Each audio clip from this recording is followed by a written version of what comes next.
Salut les Anacalypsiens, bienvenue dans cette nouvelle vidéo d'Anacalypsie. Aujourd'hui on se retrouve pour une petite vidéo avant d'aller manger, qui est une vidéo autour de Red Velvet, comme vous avez pu voir dans le titre bien sûr, et leur dernier titre Queendom, donc dernier titre dans un double sens entre guillemets.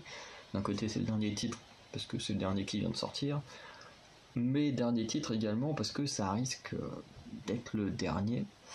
Voilà, alors j'ai aucune idée de quand est-ce qu'on aura des annonces en ce qui concerne le contrat des Red Velvet, mais je pense que on les aura d'ici les semaines à suivre.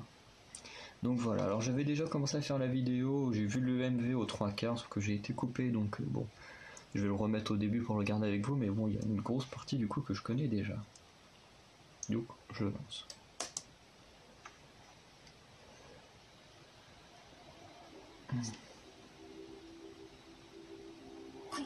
Donc là, on a la présentation des membres avec un AirPod qui...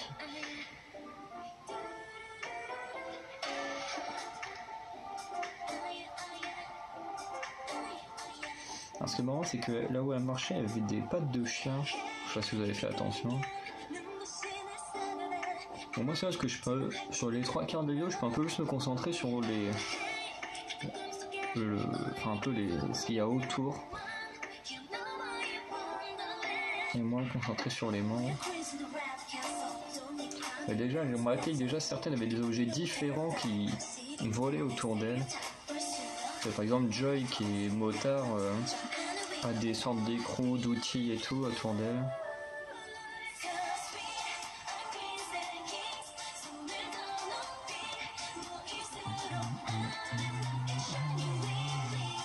Je trouve que Sulgi, ça lui va bien la tenue de postière.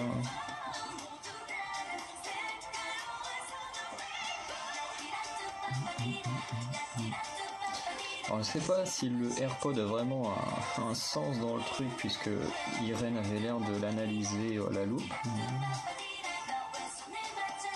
En fait, il y a des colis partout, donc c'est qu'elles ont dû en perdre. Hein. En gros, si on suit la logique, là, leur lieu devrait se trouver dans les nuages, quoi. Puisque leur véhicule avait l'air de voler.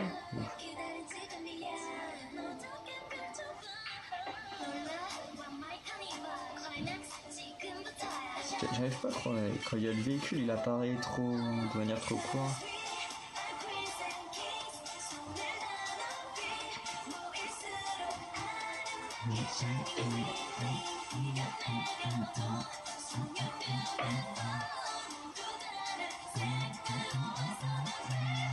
Pluie de... Ah, bon bah pour l'instant c'est fermé.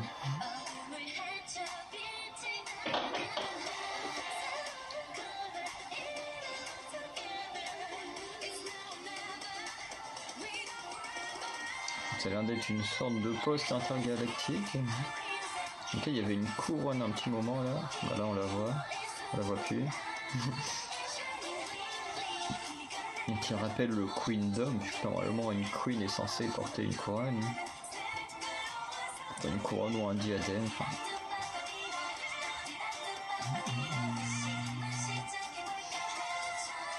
Quand c'est quoi qu'elle a, c'est une baguette. On a des cartes de tarot.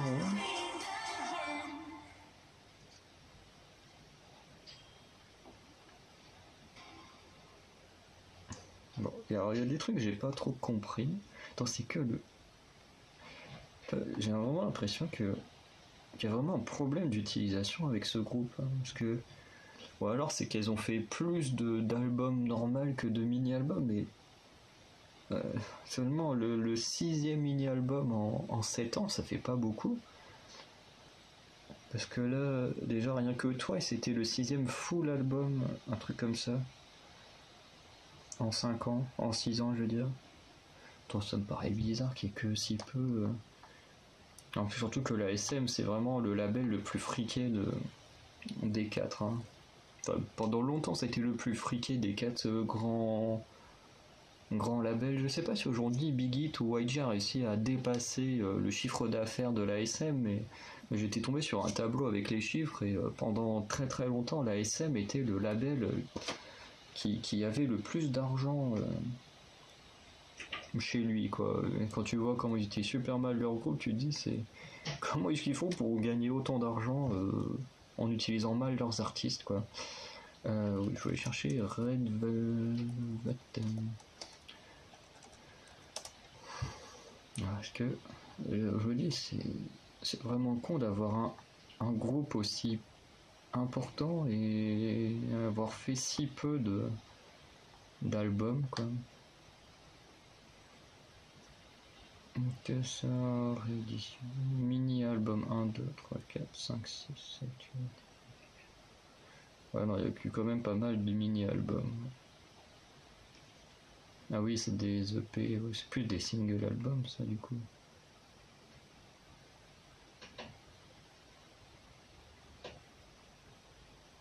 Ah oui, ok, il y a clairement pas tout là-dedans. Album studio 2, EP 8, single 2, clip vidéo 20. Bon, tant pis, on regardera. Attends. 2 albums studio, 19 singles, 8 mini-albums, un réédité. Bon, je suis complètement perdu, il n'y a aucun chiffre qui correspond à droite à gauche. Bon. En tout cas, eux ils nous disent que c'est le 6ème. Bon. Moi j'y comprends rien. Ou alors la SM a différentes manières de penser les mini-albums, hein, je sais rien.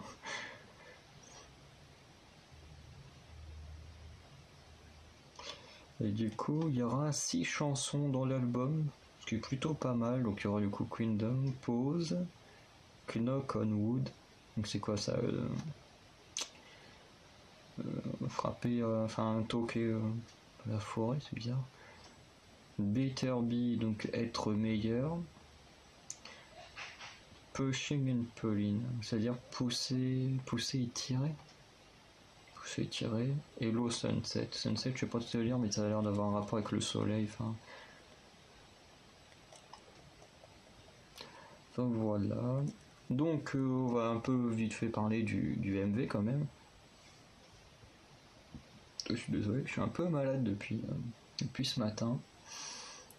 Je pense que ça s'entend. J'ai le nez bouché et la gorge un petit peu irritée. Donc je pense que ça s'entend à ma façon de parler, qui n'est pas la même. Enfin, je ne veux pas avoir la même voix que d'habitude. Du coup, pour Queendom, en ce qui concerne la musique, je l'ai trouvé plutôt sympa, même si c'est pas ma préférée des Red Velvet.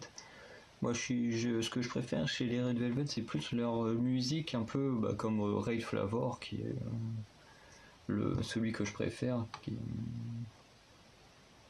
Voilà, moi j'aime bien quand ça bouge bien et tout. Que là, c'est en titre d'été, mais vraiment qui est quand même très très agréable.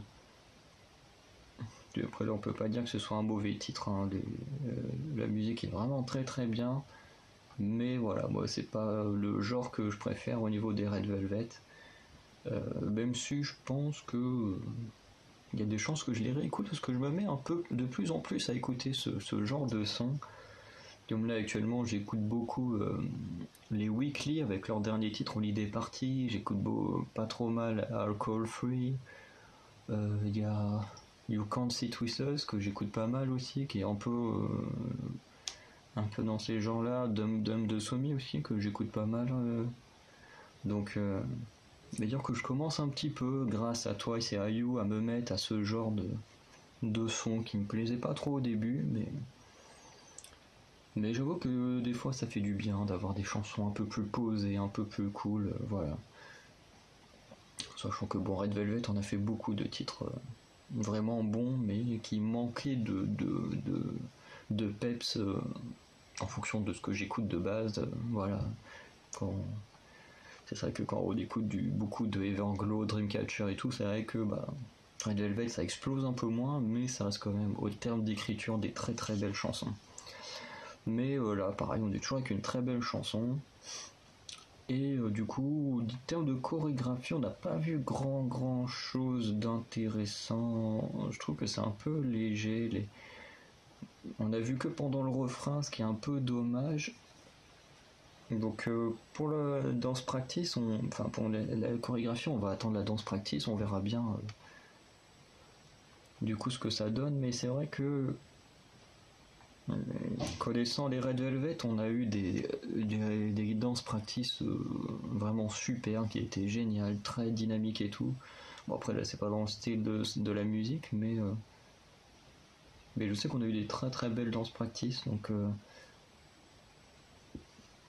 là on va attendre la suivante, on va attendre la danse practice quand même pour juger la danse en elle-même.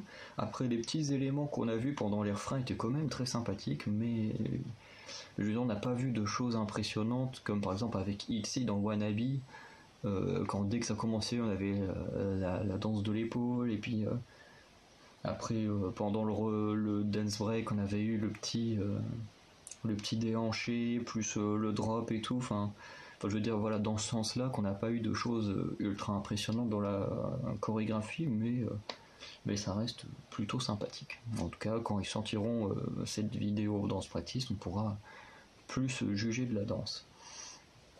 Ensuite, les décors et tout ça, bon bah, il n'y a pas eu de nouveaux décors, entre guillemets, c'est toujours les décors qu'on a eu pendant le teaser, donc qui est sorti en vidéo hier.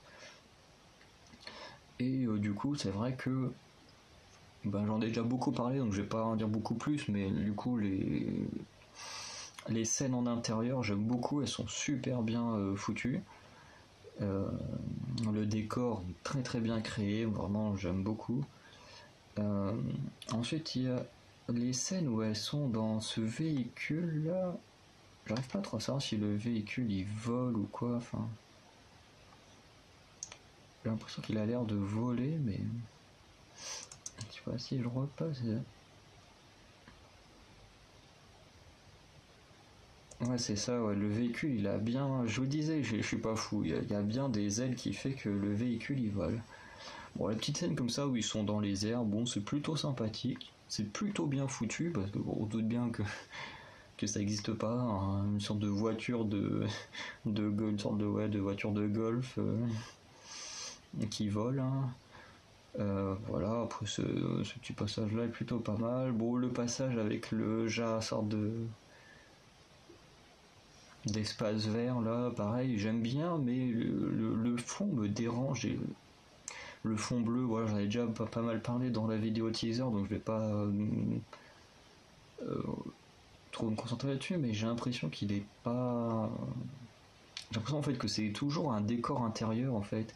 Et là où l'autre, ou quand ils sont dans la voiturette, où je trouve que c'est super bien fait, parce qu'on a un peu les nuages et tout ça qui donnent de la vie dans le ciel. Même si bon, il n'y a pas tout le temps des nuages dans le ciel, mais je sais pas, au niveau, quand on regarde vraiment les bouts là de terre, et le ciel, on a l'impression que c'est assez mal. On a vraiment la sensation que c'est pas réel, quoi, qu'il y a vraiment deux trucs qui sont superposés. Après tout ce qui est tout le reste, après je trouve ça super beau. Voilà, c'est bien foutu. Bon, comme il y a la voiturette en l'air, du coup on peut facilement imaginer que du coup le sorte de rocher où ils sont là est dans l'espace. Mais en même temps, quand on voit la scène de fin, là ouais, celle-ci là. Alors oui, je dis celle-ci machin, il y a que moi qui vois, mais bon.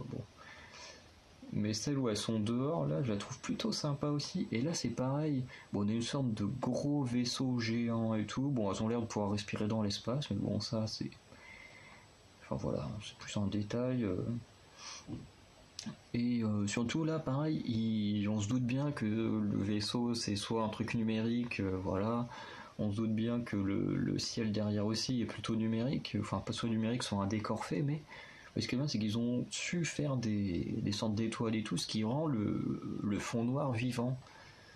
Et ce qui le rend pas fake. Et en fait, c'est ça qui manque, je trouve, quand ils sont sur l'espace vert, c'est que l'arrière-plan est pas suffisamment vivant. On peut dire quand ils sont en intérieur, on a les objets, on a les trucs qui bougent et tout autour d'elles. Et quand ils sont dans ce fond vert, c'est vrai que quand on regarde derrière le ciel, il est pas vivant quoi. Je sais pas. Il y a vraiment un truc qui me dérange avec ce ciel quand ils sont dans le fond vert, mais voilà. Enfin, dans l'espace vert. Ensuite, au niveau des outfits, on a plutôt des très très beaux outfits. Voilà, à part au tout début, je crois que c'est Wendy qui a une tenue qui est un peu vieille femme, mais que seul Guy c'est la posture, ça. Ouais, c'est Wendy. Joy, j'adore son style. Irene, pareil, mais on l'avait déjà vu dans le teaser. En plus, avec ses yeux de couleurs différentes.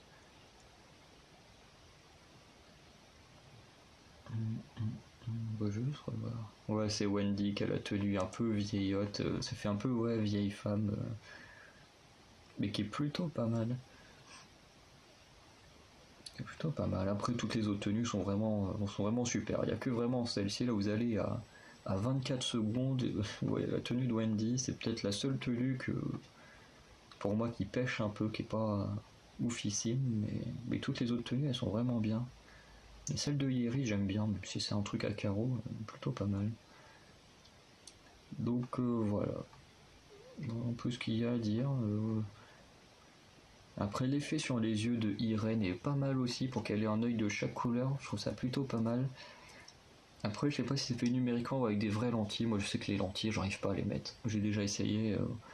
Alors, une fois Halloween, j'ai voulu mettre des lentilles noires, mais j'arrive pas à les mettre. Pour moi, mettre un truc dans mon œil, c'est impossible. On peut pas toucher à mes yeux, donc faudrait faire autrement. Hein. Si un jour je vais avoir besoin d'un sort d'artifice comme ça, bah, faudra le faire numériquement parce que mettre une lentille dans mon œil, c'est impossible.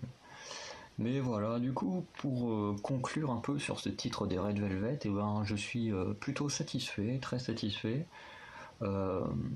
Après, on voit que la SM a décidé de ne pas en faire des tonnes non plus, parce que globalement, tout ce qu'on a vu, les lieux et décors et tout qu'on a vu bah, sont les mêmes que dans le teaser, à part la scène de fin, et puis bon, quand ils sont dans la voiture, mais bon, ça c'est très rapide, donc voilà. Mais globalement, le principal de l'histoire, on l'a vu dans le teaser, donc voilà, ils n'ont pas trop cherché à nous impressionner, à faire des choses énormes, mais bon, honnêtement, ça ne m'étonne pas de la SM quand on voit ce qu'ils font avec les Girl Generation, avec ce qu'ils font avec Aespa, parce que Aespa sont encore en train de s'en prendre plein la tronche, enfin plutôt Winter en ce moment. Voilà, pendant très longtemps ça a été Giselle qui en prenait plein la gueule et maintenant c'est Winter, enfin voilà quoi, c'est la SM. Du coup, je dois dire que connaissant la gérance de la SM avec ces groupes, je dois dire que je suis quand même très satisfait du résultat du MV et des Red Velvet en sachant qu'ils ont quand même effacé Irene pendant très longtemps. Voilà, donc on va dire que elle a quand même droit à pas mal de belles images pour son retour. Enfin, voilà. Du coup, voilà, je suis plutôt satisfait quand même de ce titre. Voilà, ils nous ont pas fait une Cube Entertainment qui avait décidé de mettre Soojin à l'écart à cause de ses problèmes. Là, ils ont quand même décidé de nous mettre Irene, ce qui est plutôt pas mal. Et du coup, bah, on va s'arrêter là pour cette vidéo. Et j'aimerais que vous me disiez, vous, dans les commentaires, ce que vous avez pensé du coup de ce comeback. Si vous en êtes satisfait, si vous attendez autre chose, voilà. Moi, je sais que d'un label comme ça, qui te met une tonne de pognon dans les MV de Aespa qui sont plutôt visuellement très très beaux, beaucoup de CGI et tout qui coûtent super cher. C'est vrai que quand à côté tu vois ce MV là, tu te dis il y a quand même un problème dans la gérance des groupes quoi. Tu sens qu'il y a ce côté bon allez hop c'est leur dernier, après ils vont partir donc on va pas leur injecter trop d'argent dans leur titre. Bah, vraiment moi c'est comme ça que je le ressens. Hein. Je sais pas si d'autres le voient pareil, mais moi j'ai vraiment l'impression que c'est ça, hein, parce que quand on voit l'argent qui est mis sur Black Mamba ou Next Level et sur celui-là, on sent qu'il y a quand même une différence de traitement et d'image quoi. Mais voilà. Donc vous dites-moi ce que vous en pensez. dans les commentaires, on pourra en discuter si vous êtes d'accord avec moi, si vous n'êtes pas d'accord également. Et puis je vous dis à très bientôt pour de nouvelles vidéos. Et autour de Queendom, du coup, il y aura sûrement une dance practice, ce que j'espère, et que l'on regardera ensemble. Et surtout, d'ici une dizaine de jours, donc soit le dernier mercredi du mois d'août, ou premier mercredi du mois de septembre, je pense, un des deux, vous aurez une vidéo unboxing de l'album Queendom des Red Velvet. Donc voilà un peu ce qui viendra autour de ces filles-là, et puis peut-être que d'ici là on aura eu une bonne ou triste nouvelle autour de ce groupe, en espérant quand même qu'elle soit bonne. Enfin quoique, si c'est pour nous dire qu'elle re-signe et qu'elle se retrouve traitée comme les Girl Generation, franchement ça me ferait chier. Je pense que d'un côté, dites-moi vous si vous êtes d'accord, mais est-ce que vous préférez que les Red Velvet re-signent, mais qu'elles se retrouvent à faire autant d'activités que les Girl Generation, c'est-à-dire aucune en groupe, hein, je parle bien en groupe et pas en solo, mais qu'elles se retrouvent juste là à dire bon bah voilà, on a toujours notre groupe mythique, enfin nos deux groupes mythiques, mais voilà, on fait rien avec, hein, on les garde juste pour le fric, hein, pour faire genre, parce qu'après on fait rien avec. Ou est-ce que vous préférez du coup que les Red Velvet ou même les Girl Generation quittent la SM et aient des vraies carrières solo en dehors de ce label qui les utilise mal? Donc voilà, dites-moi ce que vous préférez. Moi honnêtement, que ce soit les Girl Generation ou Red Velvet, d'une certaine manière, même si ça me ferait mal de voir l'annonce, je pense que c'est des groupes, je préférais les voir disband et les voir faire des vraies carrières solo. Bon, Yiri, je pense qu'elle va vraiment partir dans le cinéma. Enfin, elle a l'air bien partie après la série qu'elle vient de tourner, donc elle, je la vois bien faire une petite carrière là-dedans. Mais les autres, je les vois bien partir faire des carrières solo ou peut-être créer un autre mini-groupe entre les quatre restantes ailleurs. Enfin, pareil pour les Girl Generation, au bout d'un moment, ça fait 4 ans qu'elles font rien ensemble, quoi, donc ce serait bien qu'elles s'en aillent et qu'elles fassent des vrais trucs ailleurs, quoi, enfin voilà, moi c'est un peu ce que je pense autour de ça. Je sais pas si vous êtes d'accord, si vous n'êtes pas d'accord, mais honnêtement c'est ce que je préférerais, même si c'est vrai que ce serait des nouvelles qui feraient très très très mal de voir des groupes aussi mythiques prendre fin, quoi. Et voilà. Donc je vous dis à très bientôt pour de nouvelles vidéos. Passez une bonne journée ou une bonne soirée. Et puis voilà, on va streamer un petit peu les Red Velvet. Je pense que ouais, je vais la réécouter après. Allez, salut.